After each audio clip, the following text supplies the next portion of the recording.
मेरे पिता को जब पता चला कि सिस्टर मुझसे प्यार करती है तो उन्होंने मुझे सीधे उससे शादी करने के लिए मजबूर कर दिया। मुझे लगता था कि वो व्हीलचेयर पर है और मेरे लायक नहीं है, इसलिए मैं जानबूझकर गलत हरकतें करता रहा। मैंने उसे शर्मिंदा किया और जानबूझकर उसके सामने दूसरों के साथ अपने रिश्ते का दिखावा किया। लेकिन किसे पता था, जिंदगी और मौत के उस पल में वो मेरे लिए अपनी जान तक देने को तैयार हो जाएगी। मरने से पहले ही मुझे अपनी गलती का एहसास हुआ और जब मुझे दोबारा मौका मिला मैंने कसम खाई कि अब मैं उसे सिर पर बिठाकर रखूंगा, उसकी हर हीन भावना को मिटा दूंगा। व्हीलचेयर पर बेनिंग बिंग को देखते ही मेरी आंखों से आंसू बह निकले। तुम रो क्यों रहे हो? उसने धीमी आवाज में पूछा। हमने तो पहले ही तय किया था कि ये सिर्फ एक नकली शादी है। तुम बहुत जल्द विदेश जाकर अपना सपना पूरा कर लोगे। मैं व्हीलचेयर पर हूं, मैं तुम पर बोझ नहीं बनूंगी। उसकी एक भी बात मेरे कानों में नहीं जा रही थी। मैंने उसे कसकर गले लगा लिया और आंसू रुक ही नहीं रहे थे। आगे तुम मत रो, उसने सहमते हुए कहा। मैं वादा करती हूं तुम्हारे विदेश जाने से पहले हम तलाक ले लेंगे। मैं शादी का रिकॉर्ड भी मिटा दूंगी। मेरी आवाज भर्रा गई थी। निंगबिंग, मुझे माफ कर दो, उसने हैरानी से कहा। पागल, माफी किस बात की? उसने अपना हाथ उठाया जैसे मेरा चेहरा छूना चाहती हो, लेकिन बीच में ही रुक गई। उसे याद आ गया कि मैं उसका छूना पसंद नहीं करता। वो चुपचाप अपना हाथ वापस खींच ली और पछतावा मेरे अंदर लहरों की तरह उमड़ने लगा। मैं बस रोता ही रहा, इतना कि आवाज तक टूटने लगी। तब उसने नरमी से कहा, अब मत रो, जाकर आराम कर लो। सूप ठंडा हो गया है, मैं उसे गर्म कर देती हूँ। वो मुझे छूने की हिम्मत भी नहीं कर रही थी। एक हाथ में सूप था और दूसरा अपनी टांग पर रखा हुआ था। उसे लगा कि मैं नशे में हूँ और इस शादी को स्वीकार नहीं करने की वजह से ही मैंने शराब पी है। उसे लगा कि मैंने बहुत सहा है।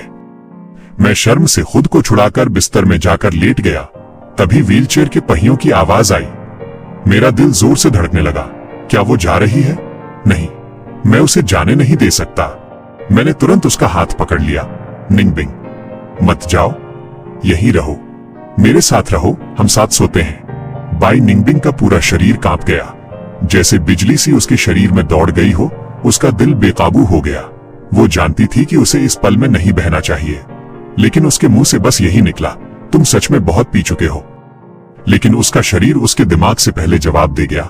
ठीक है। उसका जवाब मिलते ही मैंने उसका हाथ छोड़ दिया और बिस्तर में थोड़ा अंदर सरक गया ताकि उसके लिए जगह बन सके। बिस्तर पर खाली जगह देखकर उसके दिल में खुशी की लहर दौड़ गई। उसे यकीन नहीं हो रहा था कि मैंने खुद उसे अपने पास बुलाया है। भले ही वो जानती थी कि ये सिर्फ नशे में कही हुई बात है, फिर भी वो उसे सच मान बैठी। वो धीरे धीरे बिस्तर पर चढ़ी और लेट गई। उसने अपने हाथों को सावधानी से सीने पर रख लिया। उसके लिए बस इतना ही काफी था। अगर वो मेरे साथ एक ही बिस्तर पर सो सके तो वही उसके लिए सबसे बड़ी खुशी थी। मैं ऐसा नहीं सोच रहा था। हम दोनों के बीच दूरी जैसे आसमान जितनी थी, लेकिन मैं एक पल में पलटकर उसके पास पहुंच गया। इस अचानक नजदीकी से बाई निंगबिंग पूरी तरह डर गई और वहीं जम गई। अब क्या करूं? क्या मुझे अपना हाथ हटा लेना चाहिए? उसका दिमाग एकदम खाली हो गया था। घबराहट में वो हिल भी नहीं पा रही थी। थोड़ी देर बाद उसे मेरे बराबर सांस लेने की आवाज सुनाई दी। तब जाके उसने हिम्मत की और मेरे पास लेटे हुए मुझे देखने लगी। मेरा चेहरा तो पहले ही उसके दिल में बस चुका था, जिसे वो अपने मन में न जाने कितनी बार देख चुकी थी। फिर भी वो मुझे देखकर कभी थकती नहीं थी। उसकी नजरें बस मेरे सोते हुए चेहरे पर टिकी रहीं और हट ही नहीं रही थीं। वो रात उसके लिए बहुत खूबसूरत थी। वो आंखें बंद भी नहीं करना चाहती थी, बस पूरी रात चुपचाप मुझे देखती रही। लेकिन रात ज्यादा देर तक नहीं रही। उसे पता था मैं कभी उसका नहीं हो सकता।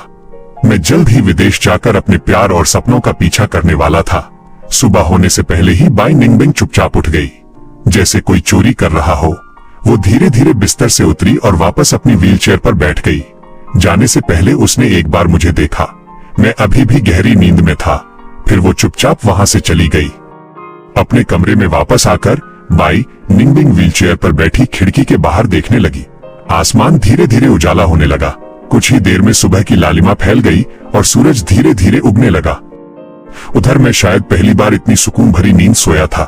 बिस्तर नरम था और बहुत गर्म भी। अच्छी नींद के बाद मैं जल्दी से तैयार होकर नीचे चला गया। डाइनिंग टेबल पर जैसे ही परिवार ने मुझे देखा, उनके चेहरे पर खुशी साफ नजर आ रही थी। लेकिन मेरे दिल में एक अजीब सा एहसास उठा। मुझे एहसास हुआ कि मैंने उन्हें बहुत चोट पहुंचाई है। शादी तय होने के बाद से मैंने कभी चैन से नहीं रहने दिया। मैं उनके साथ बैठकर खाना तक नहीं खाता था और जहां मैं होता था वहां बाई निंगबिंग को आने भी नहीं देता था। मैंने सच में पापा और आंटी का दिल तोड़ दिया था। मेरा छोटा भाई भी मुझसे डरने लगा था। वो बस चुपचाप मुझे देखता रहता था। बाई निंगबिंग की माँ सुन वॉर्निंग घबराई हुई मेरे पास आई। उसकी आंखों में चिंता थी और थोड़ा सा पछतावा भी। आ गए तुम खाने के लिए? क्या खाओगे? मैं और बना देती हूँ। उसे लगता था कि उसकी बेटी से शादी करना मेरे लिए एक समझौता था, लेकिन वो जानती थी कि उसकी बेटी मुझसे प्यार करती है, इसलिए उसने मेरी हर जिद और गुस्से को सह लिया। तभी मेरे पिता गुस्से में बोल पड़े, कब तक ऐसे ही नासमझ बने रहोगे? बाई निंगबिंग में आखिर क्या कमी है? तुम्हारी आंखें खराब हो गई हैं क्या?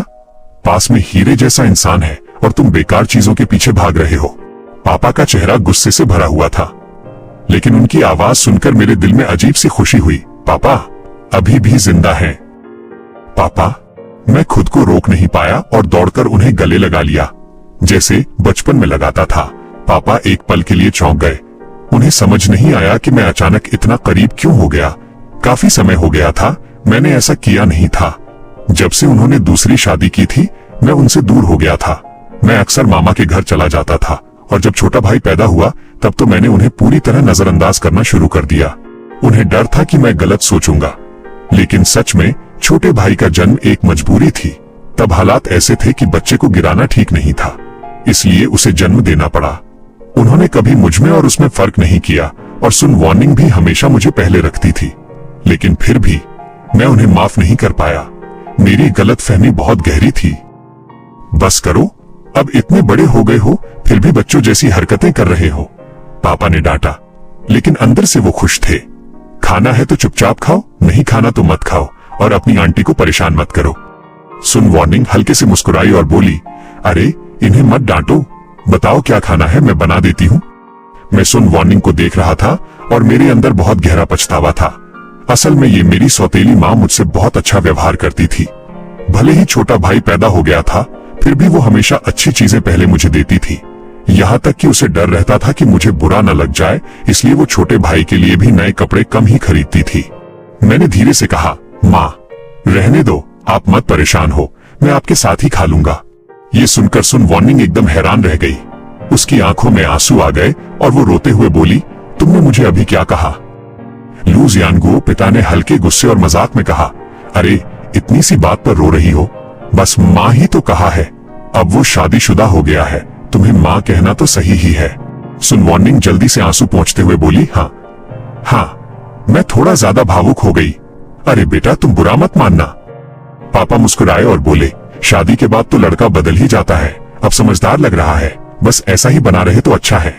कोने में बैठी बाई निंगबिंग चुपचाप बैठी रही। वो कुछ नहीं बोल रही थी, बस सिर झुकाए बैठी थी। सिर्फ वही जानती थी कि ये शादी असली नहीं है, कुछ ही दिनों में हमें तलाक लेना है और मैं ये सब सिर्फ इसलिए कर रहा था ताकि घर वाले खुश रहें और मैं चुपचाप विदेश जा सकूं। मेरी नजर कोने में बैठी बाई निंगबिंग पर पड़ी, फिर मैं सीधे उसके पास चला गया और उसके बगल में बैठ गया। जैसे ही वो मुझे अपने पास आते देखी, वो तुरंत अपनी व्हीलचेयर घुमाकर जाने लगी। उसे लगा कि मैं उसके साथ रहकर घर का माहौल खराब नहीं करना चाहता। मैंने उसकी थाली देखी, उसने खाना लगभग छुआ भी नहीं था।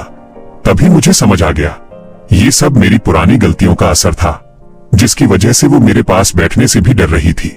मैंने तुरंत उसकी व्हीलचेयर पकड़ ली और उसे रोक दिया। खाना अभी खत्म नहीं हुआ, तुम कहाँ जा रही हो? यहीं बैठकर खाओ।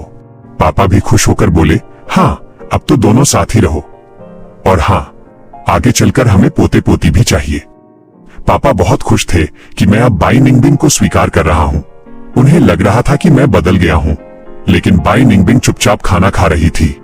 उसके लिए वो खाना स्वादहीन लग रहा था। उसके मन में बस एक ही बात थी, मैं सिर्फ इसलिए उसके साथ बैठ रहा हूँ क्योंकि मैं किसी और लड़की वांग यानरान से प्यार करता हूँ। वो सोच रही थी कि मैं अब अपनी असली फीलिंग्स छिपा रहा हूँ और उसी के लिए सब कुछ कर रहा हूँ। पहले जो लड़का बहुत तेज और गुस्सैल था, अब वो किसी और के लिए बदल गया था। ये सोचकर उसका दिल और भारी हो गया। उसने जल्दी से खाना खत्म किया और कहा, मैं खा चुकी हूँ, मैं कमरे में जा रही हूँ। इतना कहकर वो बिना रुके अपनी व्हीलचेयर घुमाकर चली गई। मुझे थोड़ा अजीब लगा, वो खुश क्यों नहीं दिख रही। तभी मेरी सौतेली माँ मुस्कुराकर बोली, बेटा बुरा मत मानना, बाई निंगबिंग थोड़ी शांत स्वभाव की है, उसे समझना थोड़ा मुश्किल है। तुम्हारी शादी उसके साथ हुई है, थोड़ा एडजस्ट करना पड़ेगा। मैं बस हल्का सा मुस्कुराया और कुछ नहीं बोला, लेकिन मेरे वो तुरंत बोले, किस बात की तकलीफ? बाई निंगबिंग बहुत समझदार है, शांत है और घर को अच्छे से संभाल सकती है। मुझे तो अपनी बहू बहुत अच्छी लग रही है। उन्हें लग रहा था कि मैंने बहुत अच्छा फैसला किया है। उन्हें तो ऐसा भी लग रहा था कि वो आगे चलकर कंपनी में मेरी मदद करेगी। मेरे पिता को लग रहा था कि उन्हें बहुत बड़ा फायदा मिल गया है। मेरी सौतेली माँ सुन वार्निंग ने उन्हें घूरते हुए कहा, बस भी कीजिए, ज्यादा मत बोलिए, खाना खाइए और फिर ऑफिस जाइए। वो डर रही थी कि कहीं पापा ज्यादा बोलकर मुझे नाराज न कर दें, क्योंकि मैं हमेशा सोचता था कि उन्होंने मुझसे मेरे पिता को छीन लिया है। मेरे पिता ने मजबूरी में कहा, ठीक है, मैं चुप रहता हूँ। वो भी अब ज्यादा कुछ नहीं बोल पा रहे थे। घर का माहौल थोड़ा तनाव में था। मेरा छोटा भाई मुहाई तब से मुझे लगातार देख रहा था। जब से मैं टेबल पर आया था, वो खुलकर मुझे देख नहीं पा रहा था, इसलिए कभी खाना खाने लगता, फिर चुपके से मेरी तरफ देख लेता। उसके ये छोटे छोटे डर मैं साफ देख सकता था और मुझे अंदर से बहुत अजीब सा दर्द हो रहा था। असल में वो मुझे बहुत चाहता था, लेकिन पहले मैं इतना कठोर था कि उसे पास आने ही नहीं देता था। जैसे ही वो करीब आता, मैं उसे डांट देता था। मेरी आंटी हमेशा कहती थी, नई माँ आ जाए तो असली पिता भी बदल जाता है। पहले मुझे उनसे इतनी नफरत नहीं थी, क्योंकि मैं ही घर का इकलौता बेटा था। लेकिन जब मैं 14 साल का था, तब मेरी सौतेली माँ गर्भवती हुई। पिता ने बच्चे को रखने का फैसला किया और उसी दिन मेरे अंदर गुस्सा भर गया। मैंने सब कुछ तोड़ दिया और घर से पूरी तरह दूर हो गया। मैंने उस बच्चे को कभी स्वीकार नहीं किया, लेकिन वो फिर भी आ गया और अब मुहाई धीरे धीरे बड़ा हो रहा था, लेकिन वो मुझे अभी भी समझ नहीं पाता था। पहले वो मुझे भाई कहता था, लेकिन मैंने उसे एक बार डांट दिया था। उसके बाद वो डर गया। अब वो सिर्फ चुपचाप मुझे देखता था। टेबल पर मैंने उसकी तरफ हल्का सा मुस्कुराकर देखा और वो इतना डर गया कि लगभग खाना छोड़कर सिर नीचे कर लिया। उस पल मुझे एहसास हुआ, मैं उनके लिए बहुत डरावना इंसान बन चुका हूँ। यहाँ तक कि बाई निंगबिंग भी मुझसे दूर रहती है। अब मुझे समझ आ गया था, मुझे अपने आप को बदलना होगा। खाना खत्म होने के बाद मैं पहले की तरह सीधे कमरे में नहीं गया। मैंने अपनी सौतेली माँ की तरफ देखा और मुस्कुराया। आज मैं मुहाई को स्कूल छोड़ दूंगा। ये सुनकर वो एकदम हैरान रह गई, फिर तुरंत खुश होकर बोली, ठीक है, ठीक है। वो जल्दी से उसके कमरे में गई और उसे प्यार से तैयार करने लगी। मुहाई, आज तुम्हें कौन छोड़ने जा रहा है पता है? तुम्हारा भाई। आज अच्छे से रहना, ठीक है? फिर उसने उसका हाथ पकड़कर उसे बाहर लाया। चलो बेटा, भाई तुम्हें स्कूल छोड़ेंगे। मैं आगे बढ़ा और खुद उसका छोटा सा हाथ पकड़ लिया। वो बहुत खुश हो गया, लेकिन डर की वजह से कुछ बोल नहीं पाया। उसकी आंखें बार बार मेरी तरफ चोरी से देख रही थीं। हम बाहर निकले, लेकिन तभी मुझे एहसास हुआ, मुझे तो पता ही नहीं था कि उसका स्कूल कहाँ है। मैं थोड़ा शर्मिंदा हो गया और हल्के से पूछा, तुम किस स्कूल में जाते हो? वो डरते हुए बोला, मैं मिडिल क्लास में हूँ। मैंने खुद को शांत रखते हुए फिर मुस्कुराया। भाई, मैंने पूछा था तुम किस स्कूल में जाते हो? मुहाई और ज्यादा घबरा गया। वो हकलाते हुए बोला, माँ, मिडिल क्लास। अब मुझे समझ आ गया कि उससे सही जानकारी मिलना मुश्किल है। मैंने सोचा अब किसी और से मदद लेनी पड़ेगी।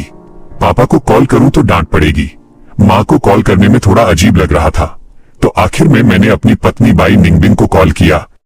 जैसे ही बाई निंगबिंग के फोन पर मेरा नाम आया, उसे लगा शायद वो सपना देख रही है। इतने सालों से मेरा नंबर उसके फोन में था, लेकिन आज तक मैंने कभी खुद कॉल नहीं किया था। उसने अपने दिल की खुशी को दबाया और तुरंत कॉल उठा लिया। जैसे ही कॉल कनेक्ट हुआ, मैंने जल्दी से पूछा, बाई निंगबिंग, मुहाई का स्कूल कहाँ है? वो थोड़ा हैरान होकर बोली, क्या हुआ? अचानक स्कूल क्यों पूछ रहे हो? मैं थोड़ा शर्मिंदा हो गया और बोला, मैं उसे स्कूल छोड़ने आया हूँ, लेकिन मुझे पता ही नहीं स्कूल कहाँ है। वो समझाकर बोली, वो Jiang international bilingual pre school में है। तुम स्पोर्ट्स कॉम्प्लेक्स के पास से सीधे चलते जाओ, कमर्शियल बिल्डिंग से होते हुए लॉन्गयुआन होटल तक जाओ, फिर बाएं मुड़कर यूलू रोड में चले जाओ। सीधे आगे जाने पर स्कूल मिल जाएगा। उसकी गाइड इतनी साफ थी कि मुझे नेविगेशन की भी जरूरत नहीं पड़ी। मैंने उसी रास्ते गाड़ी चला दी। करीब आधे घंटे बाद मैं स्कूल के बाहर पहुंच गया। मैंने पीछे का दरवाजा खोला और मुहाई की सीट बेल्ट खोली, फिर उसे धीरे से अपनी गोद में उठा लिया। जैसे ही मैंने उसे उठाया, उसका पूरा शरीर सख्त हो गया। वो बिल्कुल भी हिल नहीं रहा था। उसके छोटे छोटे हाथ कसकर बंद थे और वो मुझे छूने की हिम्मत भी नहीं कर रहा था। उसके कान तक लाल हो गए थे। मैंने उसे नीचे उतार दिया। लेकिन वो अभी भी उसी गर्म एहसास में खोया हुआ था। मैंने मुस्कुराकर कहा, जा बेटा, स्कूल जाओ और अच्छे से पढ़ना। फिर मैंने हल्के से उसके गाल पर हाथ रखा। वो चौंक गया और अपना मुंह ओ शेप में खोल लिया। उसे यकीन ही नहीं हो रहा था। मैंने उसके सिर पर भी हाथ फेरा और फिर से मुस्कुराया। वो शर्म से नीचे देखने लगा, लेकिन अंदर से बहुत खुश था। उसका दिल खुशी से भर गया था। आज उसे लग रहा था कि मैं बहुत बदल गया हूँ। मैं इतना नरम हो सकता हूँ, उसने कभी सोचा भी नहीं था। उसके मन में बस एक ही बात थी, काश भाई हमेशा ऐसे ही रहे, मैं तो सारे खिलौने भी दे दूं। उधर जैसे ही मैंने फोन रखा, बाई निंगबिंग खुद व्हीलचेयर लेकर नीचे आ गई। जैसे ही सुन वार्निंग नीचे आई, वो बहुत खुश हो गई। वो मेज साफ करते हुए बोली, देखो निंगबिंग, अब तुम्हारा पति समझदार बनने लगा है। तुम भी हमेशा अकेले मत रहा करो, उससे थोड़ा बात किया करो। धीरे धीरे वो तुम्हें पसंद करने लगेगा। वो अपनी बेटी को देखकर बहुत खुश थी। उसके मन में निंगबिंग बस एक शांत और सीधी लड़की थी। उसे लगता था कि मैं बस अपनी उम्र के कारण नहीं समझ पा रहा हूँ, लेकिन असल में लड़के तो हमेशा थोड़ी चुलबुली लड़कियों को पसंद करते हैं। बाई निंगबिंग अपनी माँ को इतनी खुश देखकर कुछ नहीं बोली। वो उनकी खुशियों को तोड़ना नहीं चाहती थी, लेकिन उसे सच पता था मैं ये सब सिर्फ उन्हें शांत रखने के लिए कर रहा हूँ, ताकि मैं आसानी से विदेश भाग सकूं। उसने चुपचाप एक गिलास पानी लिया और अपनी व्हीलचेयर लेकर ऊपर चली गई। मैं अपने छोटे भाई को छोड़कर घर लौट रहा था। रास्ते में मुझे अपने एक रिश्तेदार शायू XEAYU का कॉल आया। जैसे ही उसका नाम देखा, मेरे अंदर गुस्सा भर गया। पुरानी यादें वापस आ गईं। पिछले जन्म में मैंने परिवार और रिश्तों को बहुत ज्यादा महत्व दिया था। मैं अपने मामा के परिवार की बातों में आ गया था। उन्होंने मुझे बार बार समझाया कि मेरी सौतेली माँ और उसका बेटा मेरे हक छीन लेंगे, लेकिन असल में वही लोग मेरे घर को हथियाना चाहते थे। मैंने फोन देखकर हल्का सा हंस दिया। इस बार मैं ऐसे रिश्तों से दूर रहूंगा। मैंने खुद को संभाला और कॉल उठा लिया। शायू, क्या हुआ? उसने तुरंत गुस्से में कहा, भाई, मैंने सुना है कि चाचा ने तुम्हें बाई निंगबिंग जैसे अपाहिज से शादी करने पर मजबूर किया है। ये बहुत गलत है। घर की सारी अच्छी चीजें सौतेले परिवार को दे दी और अब तुम्हें एक अपाहिज से शादी करनी पड़ रही है। वो लगातार उसे अपाहिज कहती जा रही थी, बहुत गुस्से में बोल रही थी, लेकिन मुझे पता था वो अंदर से बाई निंगबिंग से जलती है। मैं हल्के और शांत मगर सख्त स्वर में बोला, अपाहिज हो तो क्या हुआ? इस बार मैंने फैसला कर लिया है, कोई भी बाई निंगबिंग को छू भी नहीं सकता। मैंने ठंडेपन से आगे कहा, तुम्हारी खबरें तो बहुत तेज हैं, और हाँ, अब से उसके बारे में कभी भी अपाहिज शब्द मत कहना। वो अब तुम्हारी भाभी है। शायू मेरी बात सुनकर एकदम हैरान रह गई। तुम तो पहले बाई निंगबिंग को बिल्कुल पसंद नहीं करते थे, अब अचानक इतना बदल कैसे गए? 180 डिग्री कैसे घूम गए तुम? मैंने जानबूझकर अनजान बनते हुए पूछा, क्या हुआ? कोई समस्या है? वो जल्दी से बोली, नहीं नहीं, कुछ नहीं। फिर उसने बात छुपाते हुए कहा, मैं बस हैरान हूँ, तुम अचानक बाई निंगबिंग के बारे में इतना अलग क्यों सोचने लगे? मैंने खुद को एक हल्के स्वभाव वाले इंसान की तरह दिखाया और बोला, बस ऐसे ही। अब मुझे लगने लगा है कि वो दिखने में काफी अच्छी है, तो ये शादी भी बेकार नहीं है। मेरे इस जवाब से वो थोड़ा अटक गई। उसे लगा था कि मैं बदल गया हूँ, लेकिन असल में मैं बस उसके सुंदर चेहरे के कारण उसे पसंद कर रहा हूँ। उसने मन ही मन सोचा, अभी भी वही बेवकूफ है। फिर उसने जानबूझकर बात बढ़ाई, तो अब क्या करोगे? मैंने दिखावटी उदासी से कहा, क्या करूं? वैसे भी वो मुझे पसंद नहीं करती। छोड़ो, अब मेरे पास बाई निंगबिंग है, मुझे किसी और के पीछे भागने की जरूरत नहीं। ये सुनकर शायू तुरंत घबरा गई।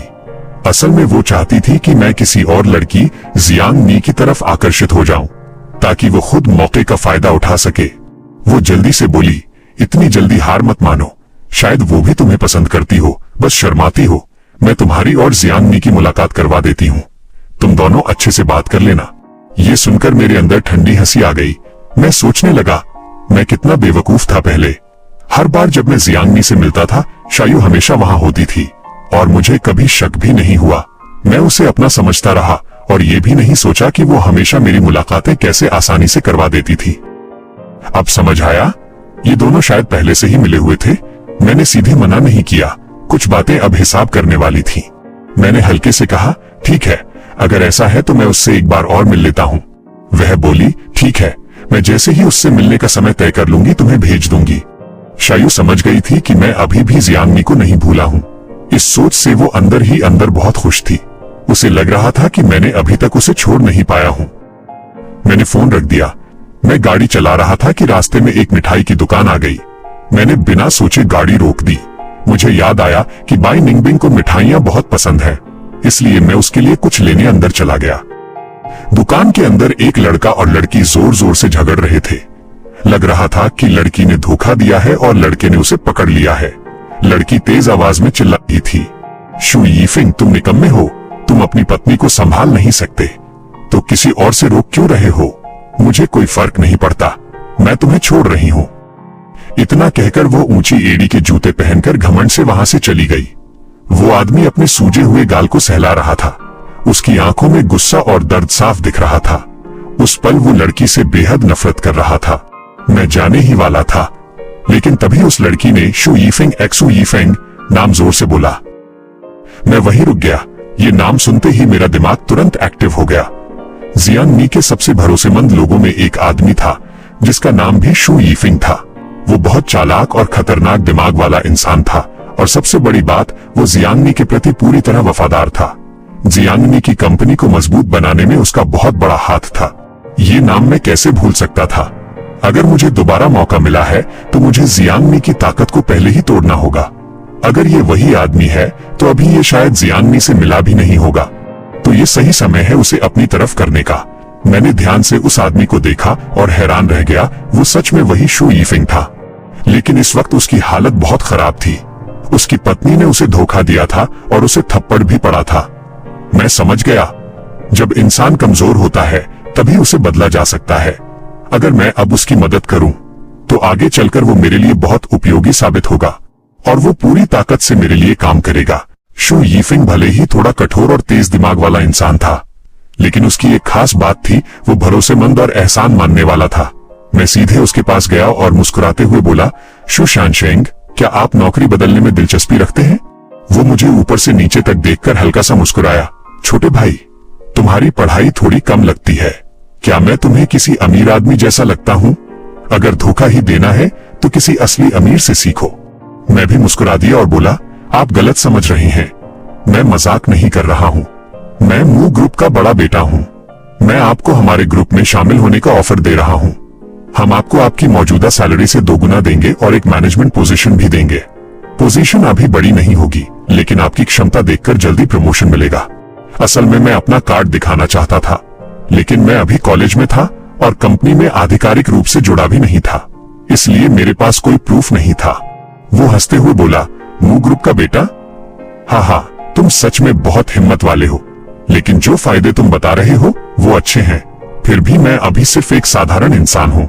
मुझे नहीं लगता मैं ये नौकरी संभाल पाऊंगा। इतना कहकर वो जाने लगा। मैंने जल्दी से उसे रोका। शू शानशेंग, आप एच यूनिवर्सिटी में फाइनेंस के टॉपर रहे हैं, आप में क्षमता नहीं है, ऐसा कैसे हो सकता है? ये सुनकर वो रुक गया। उसे लगा कि मैं शायद कोई धोखेबाज नहीं हूँ। मैंने बात आगे बढ़ाई, अगर मुझे आपकी क्षमता पर भरोसा नहीं होता तो मैं आपको ऐसे नहीं बुलाता। अगर आपको भरोसा नहीं है तो अपना नंबर दे दीजिए, हमारी कंपनी का एचआर आपसे संपर्क करेगा।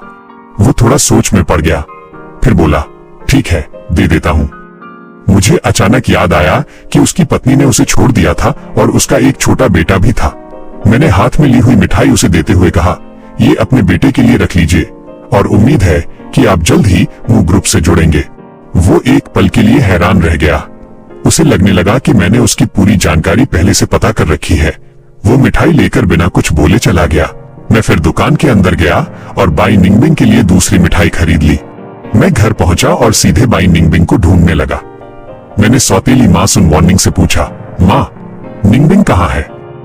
वो मुझे देखकर जल्दी से पानी लाने लगी और बोली, बेटा आ गए? थक गए हो क्या? पानी पी लो। मैंने देखा कि वो बहुत प्यार से मेरी देखभाल कर रही थी। मैंने कहा, माँ, मैं ठीक हूँ, आप आराम करिए। निंगबिंग कहाँ है? ये सुनकर वो बहुत खुश हो गई। वो तो ज्यादातर अपने कमरे में ही रहती है, अगर तुम चाहो तो उसे बाहर घुमाने ले जाया करो। मैंने मुस्कुराकर कहा, ठीक है माँ, मैं उसका ध्यान रखूंगा। आप आराम करिए, मैं ऊपर जाता हूँ। उसी समय बाई निंगबिंग ऊपर गलियारे में खड़ी थी। उसने मेरी बात सुन ली। मैं उसका ध्यान रखूंगा, ये सुनकर उसके दिल में हल्का सा झटका लगा। अगर ये सिर्फ दिखावा भी है तो भी ये काफी है। जैसे ही मैंने ऊपर कदम रखा, वो तुरंत अपनी व्हीलचेयर लेकर कमरे में चली गई। मैंने दरवाजा खटखटाया, निंगबिंग, मैं अंदर आ सकता हूँ? बाई निंगबिंग ने मेरी आवाज सुनी, लेकिन उसने जवाब नहीं दिया। वो बस कंप्यूटर के सामने बैठ गई और ऐसा दिखाने लगी जैसे वो पढ़ाई कर रही हो। मैं मिठाई लेकर सीधे कमरे में चला गया और दरवाजा खोलते ही अंदर आ गया। मैंने पूछा, निंगबिंग, तुम क्या कर रही हो? बाई निंगबिंग चुप रही, लेकिन उसके अंदर गुस्सा और उलझन दोनों थे।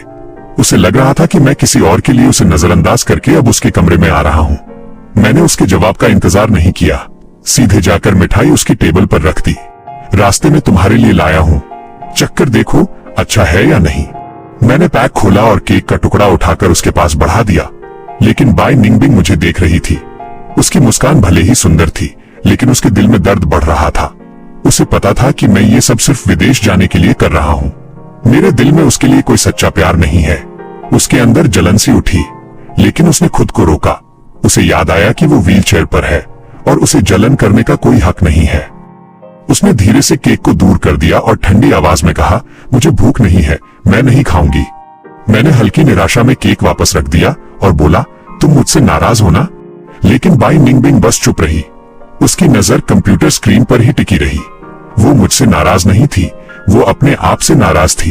मैं थोड़ा और पास गया और बोला, तुम झूठ बोल रही हो, तुम मुझसे नाराज हो। अगर तुम नहीं बताओगी तो मुझे कैसे पता चलेगा कि मैं कहाँ गलत हूँ? अब वो बिल्कुल शांत थी, जैसे कोई चुपचाप सहन कर रहा हो, लेकिन उसने फिर भी बिना भाव के कहा, मैं नाराज नहीं हूँ। अगर और कुछ नहीं है तो आप बाहर जाइए, मुझे पढ़ाई करनी है। ये साफ तौर पर मुझे बाहर जाने का इशारा था। उसे अच्छा नहीं लग रहा था कि मैं उसके सामने इस तरह खुद को छोटा दिखा रहा हूँ। मुझे अचानक गुस्सा आ गया। ठीक है, तुमने कहा ना, तो मैं चला जाता हूँ। मैं गुस्से में मिठाई उठाकर बाहर निकल गया। अच्छा किया, अब खुश रहो। दरवाजा बंद करके मैं चला गया, लेकिन जैसे ही मैं गया, बाई निंगबिंग का दिल टूट गया। उसे लगा कि मैं फिर से उसे पहले की तरह नफरत से देखने लगा हूँ। वो खुद पर हंस पड़ी। यही तो मेरा आगे है जो हमेशा मुझसे दूर ही रहता है। वो व्हीलचेयर से धीरे धीरे दरवाजे तक गई और बाहर देखने लगी। बस मेरी पीछे जाती हुई गुस्से वाली शक्ल दिखी। लेकिन अचानक मैंने दरवाजा जोर से खोला और वापस अंदर आ गया। मैं गुस्से में चिल्लाया, पकड़ लिया मैंने तुम्हें, तुम हमेशा झूठ बोलती हो। मैं गया नहीं था। अब बताओ, पढ़ाई क्यों छोड़ दी? मैं यही था। पहले मुझे थोड़ा गुस्सा आ रहा था, लेकिन फिर मुझे याद आया कि पिछले जन्म में वो मुझे कितना चुपचाप और सच्चे दिल से प्यार करती थी। इसलिए मैं जानबूझकर कमरे के बाहर ही रुका रहा। जैसा सोचा था, कुछ ही देर बाद व्हीलचेयर की आवाज आई। मैं मन ही मन मुस्कुरा दिया। ये बेवकूफ अभी भी वैसी ही है। बाई निंगबिंग के चेहरे पर पकड़े जाने जैसी कोई घबराहट नहीं थी। उसने बस शांत होकर कहा, तुम अभी तक गए नहीं हो? मैं नीचे पानी पीने गई थी, लेकिन उसके कानों की हल्की लालिमा उसे बेनकाब कर रही थी। मैंने हल्की मुस्कान के साथ कहा, पानी पीना था ना? तो रुको, मैं अभी नीचे जाकर तुम्हारे लिए ले आता हूँ। इतना कहकर मैंने मिठाई उसके हाथ में रख दी और तेजी से नीचे चला गया। बाई निंगबिंग कुछ पल के लिए वहीं खड़ी रह गई। उसे समझ ही नहीं आया कि मैं अभी तक गया क्यों नहीं। कुछ ही देर में मैं वापस ऊपर आ गया पानी लेकर। मैंने कहा, लो, पानी ले आ गया। अब ठीक हो? अब जाकर आराम से पढ़ाई करो। फिर मैंने उसे हल्के से व्हीलचेयर पर वापस बैठा दिया। तुम पढ़ाई करो, मैं तुम्हें परेशान नहीं करूंगा। मैं बस कुछ सामान सेट कर देता हूँ। इतना कहकर मैं उसके कमरे में इधर उधर देखने लगा और उसके कपड़ों की अलमारी खोलने लगा। मेरे मन में एक ही बात चल रही थी, अब शादी हो गई है तो अलग अलग कमरे में क्यों रहें? एक साथ रहना ही सही है। बाई निंगबिंग मुझे देख रही थी। मैं उसके कपड़े एक एक करके बाहर निकाल रहा था। उसका चेहरा उलझन से भर गया। उसे लग रहा था कि शायद मैं गुस्सा हूँ और उसे कमरे से निकाल रहा हूँ। उसने पूछा भी नहीं, बस मुझे देखती रही। मैंने बिना देखे ही कहा, क्या देख रही हो? जल्दी से पढ़ाई करो। मैंने हल्की झुंझलाहट दिखाते हुए उसे टोक दिया, लेकिन अंदर ही अंदर मैं मुस्कुरा रहा था। चलो देखता हूँ तुम कितनी देर तक अपनी भावनाएं छुपा पाती हो। और मेरे मन में एक बात साफ थी, आज रात जब उसे पता चलेगा कि हम एक ही कमरे में सोने वाले हैं, तब देखूंगा कि यह कितनी शांत रह पाती है। मैंने पूरा सेटअप बदल दिया। बाई निंगबिंग के कपड़े और उसकी सारी जरूरी चीजें मैंने उसके कमरे से उठाकर अपने कमरे में रख दी। अब उसके कमरे में सिर्फ किताबें और कंप्यूटर बचा था। मेरे मन में बस एक ही बात थी, अब ये कमरा हमारा स्टडी रूम समझो। बाई निंगबिंग अपने खाली हो चुके कपड़ों की अलमारी देखकर कुछ भी नहीं पूछ पाई। मैं अपना काम खत्म करके अपने कमरे में चला गया और सामान व्यवस्थित करने लगा। फिर मैंने अपनी किताबें और कुछ कम इस्तेमाल होने वाली चीजें उसके कमरे में शिफ्ट कर दी। जब उसने देखा कि मैं अपना सामान भी उसके कमरे में रख रहा हूं, तो उसके दिल में एक अजीब सा डर भर गया। उसे लगने लगा कि मैं सच में उसका कमरा पूरी तरह कब्जा कर रहा हूं। वो अंदर ही अंदर परेशान हो गई। क्या अब मुझे अपना कमरा भी नहीं मिलेगा? क्या मैं अब पास वाले कमरे में भी नहीं रह सकती? उसे अफसोस होने लगा कि शायद उसने मुझे पहले गुस्सा कर दिया था। दोपहर को मैं लंच बॉक्स लेकर अपने पिता को खाना देने गया। मेरे मन में था कि शू यीफिंग की बात सीधे पापा को बता दूं। लेकिन जैसे ही मैं ऑफिस के दरवाजे पर पहुंचा, अंदर से पापा और मेरे मामा की आवाजें आ रही थीं। मामा पापा से पैसे उधार लेने की जिद कर रहे थे और बार बार गुहार लगा रहे थे। मुझे याद आया उनका प्रोजेक्ट फंडिंग की कमी से बंद हो गया था और उन्हें तुरंत बड़ी रकम की जरूरत थी। लेकिन पापा ने साफ मना कर दिया था, अभी कंपनी की हालत ठीक नहीं है, मैं पैसे नहीं दे सकता। लेकिन मामा हार नहीं मान रहे थे। वो मेरे पास आए थे और मुझसे कहा था कि मैं पापा पर दबाव डालूं, यहां तक कि खुद को नुकसान पहुंचाने की धमकी दूं, ताकि पापा पैसे दे दें। पिछले जन्म में मैं उनकी बातों में आ गया था और मैंने सच में वैसा ही किया था। पापा मजबूर होकर अपना एक बड़ा बिजनेस बेचने पर मजबूर हो गए थे और मामा का काम बचा लिया था। उसके बाद मामा का परिवार बहुत अमीर हो गया। उन्होंने एक नया बड़ा ग्रुप भी बना लिया, लेकिन बाद में धीरे धीरे वो हमारे मुंह ग्रुप को ही नुकसान पहुंचाने लगे और लगातार उसका फायदा उठाते रहे। इस जन्म में मैं साफ समझ चुका था, मैं अब इस बेवफाई करने वाले परिवार को एक भी मौका नहीं देने वाला था। मैं जानबूझकर दरवाजे के बाहर थोड़ा इंतजार करता रहा। जब तक मेरे मामा वहां से चले नहीं गए, मैं अंदर नहीं गया। जैसे ही मैं अंदर पहुंचा, पापा अकेले बैठे थे और गहरी सांसें ले रहे थे। मैंने लंच बॉक्स लेकर अंदर जाते हुए कहा, पापा आप इतना परेशान क्यों लग रहे हो? पापा मुस्कुराए, अरे बेटा तुम आ गए, अचानक कैसे? मैंने लंच बॉक्स टेबल पर रख दिया। मुझे पता है आप ठीक से खाना नहीं खा रहे हो, इसलिए मैं खाना लेकर आया हूँ। पापा थोड़ा चौंक गए। उन्हें शक हुआ कि शायद मेरे मामा ने मुझसे कुछ कहा होगा और मैं यहाँ उनके लिए सिफारिश करने आया हूँ। उन्होंने ध्यान से मुझे देखा। बेटा क्या तुम्हारे मामा ने तुमसे कुछ कहा है? मैंने तुरंत मासूम बनते हुए कहा, क्या मामा ने मुझसे कुछ कहा? मुझे तो कुछ नहीं पता। अच्छा हुआ अगर कुछ नहीं हुआ। पापा पहले खाना खा लीजिए। पापा ने राहत की सांस ली और बात बदल दी।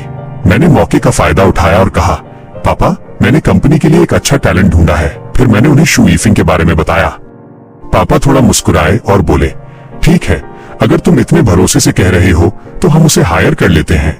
अच्छे लोग खुद अपनी जगह बना लेते हैं। उन्होंने ये बात मुझे खुश करने के लिए मान ली, लेकिन साफ था कि असली फैसला उसकी क्षमता पर ही होगा। मैं खुश होकर बोला, थैंक यू पापा, आप देखेंगे मेरा फैसला गलत नहीं होता। पापा हंस पड़े, अच्छा तो फिर बताओ तुमने बाई निंगबिंग को क्यों चुना? वो तुम्हें ठीक क्यों नहीं लगती थी? मैं तुरंत घबरा गया। नहीं वो तो बहुत अच्छी है, मैं अब उससे अच्छे से रहूंगा। पापा हल्के से मुस्कुराए और मेरे सिर पर हाथ रखा। उनकी आंखों में उम्मीद थी कि मैं सच में बदल रहा हूं। इसी बीच घर पर बाई निंगबिंग पूरे घर में अपने कपड़े ढूंढ रही थी, लेकिन उसे कुछ नहीं मिला। वो चुपचाप अपने कमरे में लौट गई और सोचने लगी कि मैं आखिर उसे कहां भेजने वाला हूं। मैं पापा के साथ खाना खत्म करके कंपनी से निकल आया और पापा ने एचआर को कॉल करके शू यीफिंग की भर्ती पक्की कर दी। अब मुझे भरोसा हो गया कि काम हो गया है। मैं घर वापस आ गया। हाथ में खाली लंच बॉक्स था। मैं सीधे ऊपर चला गया। मेरे दिमाग में था कुछ दिन की छुट्टी और है, उसके बाद कॉलेज शुरू हो जाएगा। मुझे पढ़ाई भी संभालनी है, खासकर फाइनेंस और मैनेजमेंट, और शायद कुछ नया सीखना होगा। उधर बाई निंगबिंग अपने कमरे में बेचैनी से बैठी थी। उसे समझ नहीं आ रहा था कि मैं क्या कर रहा हूँ। वो चाहती थी कि मैं आऊं, लेकिन डर भी रही थी। आखिर उसने खुद को शांत करने के लिए कहा, मैं नीचे पानी पी लेती हूँ, शायद वो मुझे देख पाए। वो नीचे आई और पूछा, तुम नीचे क्या कर रहे हो? सुन वार्निंग ने उसे देखकर पूछा, बेटा नीचे क्यों आए हो? वो धीरे से बोली, पानी पीने। उसने चारों तरफ देखा, लेकिन मैं वहां नहीं था। उसे लगा शायद मैं ऊपर चला गया हूं, इसलिए वो चुपचाप पानी पीकर वापस चली गई। सुन वार्निंग थोड़ा हैरान होकर बोली, बेटा अभी तो मैंने तुम्हें ऊपर पानी भेजा था ना? बाई निंगबिंग ने खुद को शांत रखते हुए बिना ज्यादा सोचे कहा, भूल गई। ये सुनकर सुन वार्निंग उसकी तरफ देखती रह गई।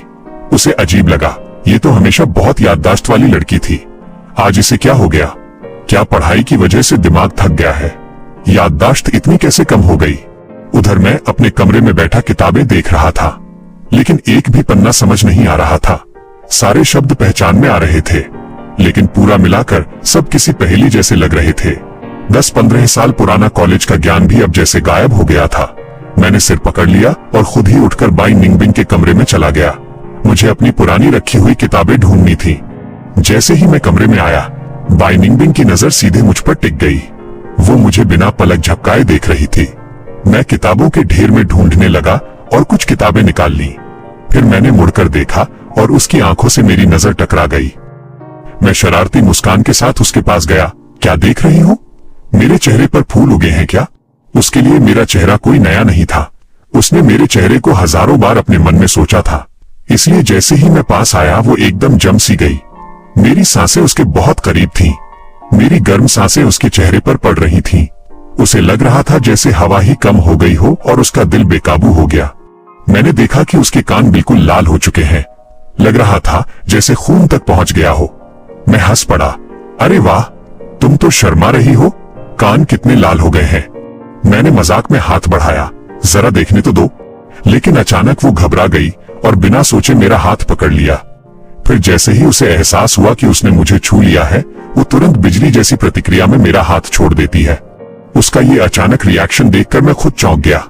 क्या कर रही है ये? मेरा हाथ पकड़ भी लिया और छोड़ भी दिया।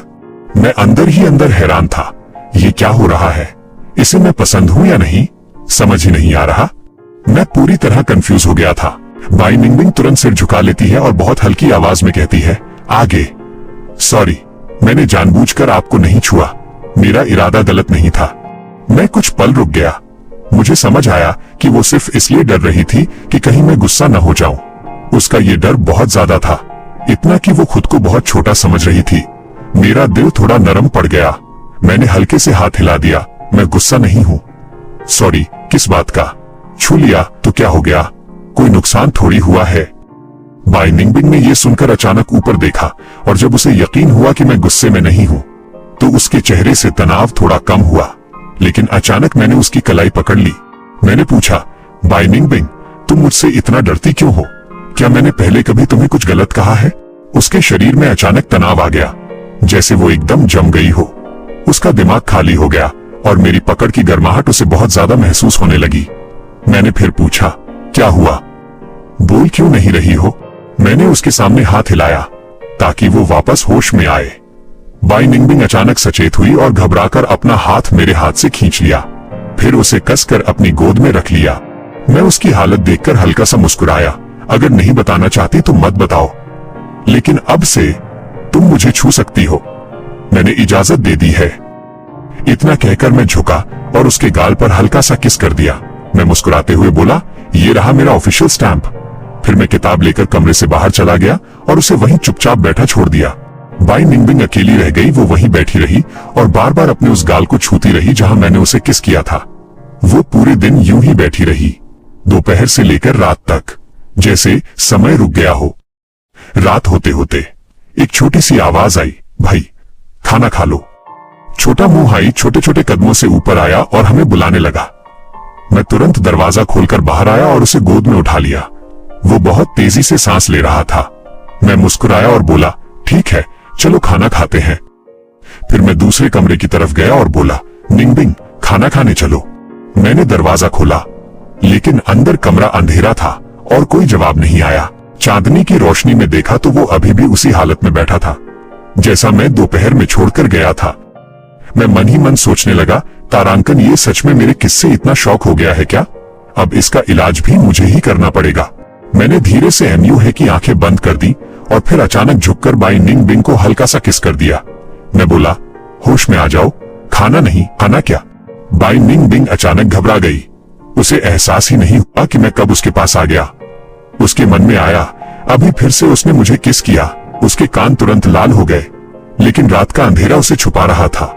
मैंने सामान्य आवाज में कहा, चलो खाना खाने नीचे चलो, थोड़ी देर के लिए आंखें ढक लो, मैं लाइट ऑन करने वाला हूं। इतना कहकर मैंने लाइट जला दी। तेज रोशनी से कमरा भर गया और मैंने म्यू है की आंखों से हाथ हटा लिया। म्यू है ने मासूमियत से पूछा, भाई आपने मेरी आंखें क्यों बंद की थी? मैं बिना झिझक बोला, क्योंकि अचानक तेज रोशनी से आंखों को नुकसान हो सकता है। मेरे पीछे चल रही बाई निंग बिंग ये सुनकर हल्की मुस्कान रोक नहीं पाई। डाइनिंग टेबल पर म्यू है ने मुझे देखकर पूछा, भाई क्या मैं आपके पास बैठ सकता हूं? मैंने तुरंत कहा, बिल्कुल बैठो। मैंने उसे उठाकर अपनी बगल की कुर्सी पर बैठा दिया और उसका छोटा सा कटोरा भी पकड़ लिया। सन वन निंग ये सब देखकर मुस्कुरा उठी और बोली, खून का रिश्ता सच में अजीब होता है। म्यू है बचपन से ही तुम्हारे साथ बहुत जुड़ा हुआ है। जब वो पैदा हुआ था तो तुम्हें देखते ही उसकी आंखें तुम्हें फॉलो करने लगती थीं। जब तक तुम नजर से दूर नहीं हो जाते तब तक वो देखता रहता था। आज उसे मुझे और म्यू है को ऐसे साथ देखकर बहुत खुशी हो रही थी। मुजियान गो मुस्कुराकर मजाक में बोला, ये छोटा शैतान तो अब हमें ही भूल गया है। भाई मिल गया तो माँ बाप सब पीछे रह गए। फिर वो हंसकर बोला, चलो अब तुम तीनों भी एक दूसरे को खाना खिलाओ। मैंने मुस्कुराकर कहा, मैं भाई को खिलाता हूँ और भाई मुझे खिलाएगा। म्यू है ने अपना छोटा सा कटोरा मेरी तरफ सरका दिया और दूर रखी हुई डिश की तरफ इशारा करते हुए बोला, भाई मुझे वो वाला चाहिए। मैं मुस्कुराया और उसे एक निवाला परोस दिया। फिर पूछा, और क्या चाहिए? म्यू है उत्साह से प्लेट की तरफ इशारा करने लगा, ये भी और ये भी। सन वन निंग ये देखकर रोक नहीं पाई और बोली, अरे बेटा बस करो, इतना सारा नहीं खा पाएगा वो। लेकिन म्यू है ने मुंह फुला लिया, मैं खा सकता हूँ। यह सुनकर सन वन निंग हंस पड़ी और बोली, ठीक है पहले अपना कटोरा खत्म करो, फिर भाई तुम्हें और दे देंगे। म्यू है तुरंत ध्यान से खाना खाने लगा और मैं उसे देखकर मुस्कुरा रहा था। उसकी मासूमियत मुझे बहुत प्यारी लग रही थी।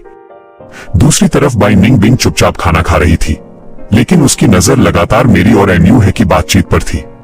उसके मन में विचार चल रहे थे, ये सब अभिनय नहीं लग रहा, ये सच में बदल गया है क्या, या फिर वो बस जाने से पहले परिवार के साथ समय बिता रहा है। ये सोचकर उसके अंदर एक अजीब सा दर्द उठ गया। वो धीरे से हाथ नीचे ले गई और मेज के नीचे खुद को हल्का सा चुभा लिया ताकि वो होश में रहे। वो खुद से कहने लगी, तुम क्या सोच रही हो? तुम बस एक व्हीलचेयर पर हो। सिर्फ एक किस की वजह से तुम इतना सोचने लगी हो? ये सब तुम्हारी कल्पना है। उसने खुद को जबरदस्ती शांत किया और उसका चेहरा फिर से ठंडा और भावहीन हो गया। उधर म्यू है ने खुशी से अपना खाली कटोरा ऊपर उठा दिया। देखो मैंने पूरा खा लिया। मैंने उसके सिर पर हाथ फेरा और मुस्कुराकर कहा, शाबाश, बहुत अच्छे से खाया है, एक भी दाना नहीं छोड़ा। खाना खत्म होने के बाद म्यू है मेरे गोद में बैठकर अपनी प्री स्कूल किताब खोलकर पढ़ने लगा। वो बहुत ध्यान से एक एक पन्ना पढ़ रहा था। लगभग आधे घंटे बाद सन वन निंग नीचे आई और बोली, चलो बेटा अब तुम्हें नहाना है और सोना है। लेकिन म्यू है जाने को तैयार नहीं था। वो अभी भी मेरे साथ खेलना चाहता था। जब वो नहीं गया, सन वन निंग उसे उठाने के लिए आगे बढ़ी, लेकिन अचानक म्यू है तेजी से मेरे गले लग गया और मुझे कसकर पकड़ लिया। उसने धीरे से पूछा, भाई क्या तुम कल फिर वैसे ही रहोगे या फिर से पहले जैसे हो जाओगे? उसकी आवाज में डर था। उसे सबसे ज्यादा डर इस बात का था कि कहीं मैं फिर से वही पुराना सख्त भाई न बन जाऊं। मैं उसकी बात सुनकर हल्का सा भावुक हो गया। अच्छा, तो इसलिए वो आज रात मेरे साथ इतना चिपक रहा था। उसे डर था कि कल मैं फिर उसे नजरअंदाज कर दूंगा।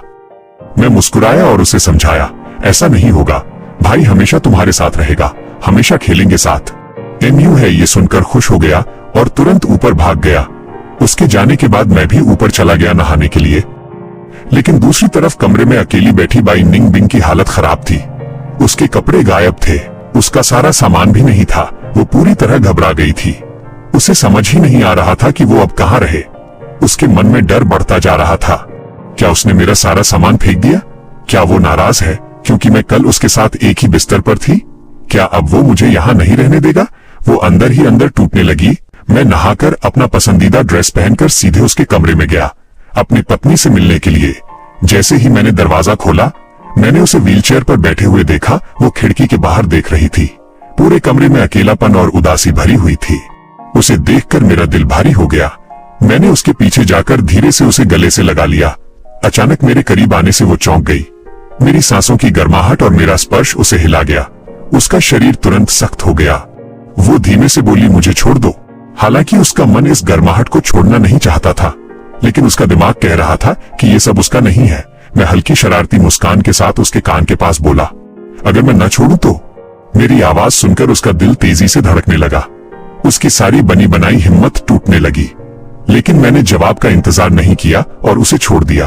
फिर उसकी व्हीलचेयर को पकड़कर बाहर की तरफ ले गया। वो पूरी तरह कंफ्यूज्ड थी। जब उसे होश आया तो वो पहले ही मेरे कमरे में पहुंच चुकी थी। मैंने उसके हाथ में उसका नाइट ड्रेस रख दिया और कहा, अब से ये तुम्हारा कमरा है। मैंने उसे किसी भी तरह मना करने का मौका नहीं दिया और उसे सीधे बाथरूम की तरफ धकेल दिया, फिर पीछे से दरवाजा बंद कर दिया। मैंने गहरी सांस ली, खुद को शांत करने की कोशिश की। हालांकि मैंने खुद को उसके साथ जिंदगी बिताने के लिए तैयार कर लिया था, लेकिन आज रात उसके साथ एक ही कमरे में सोने का ख्याल ही मुझे थोड़ा बेचैन कर रहा था। और अंदर ही अंदर मैं भी बहुत एक्साइटेड था। दोस्तों, अगर आपको ये वीडियो अच्छी लगी हो तो सब्सक्राइब जरूर करना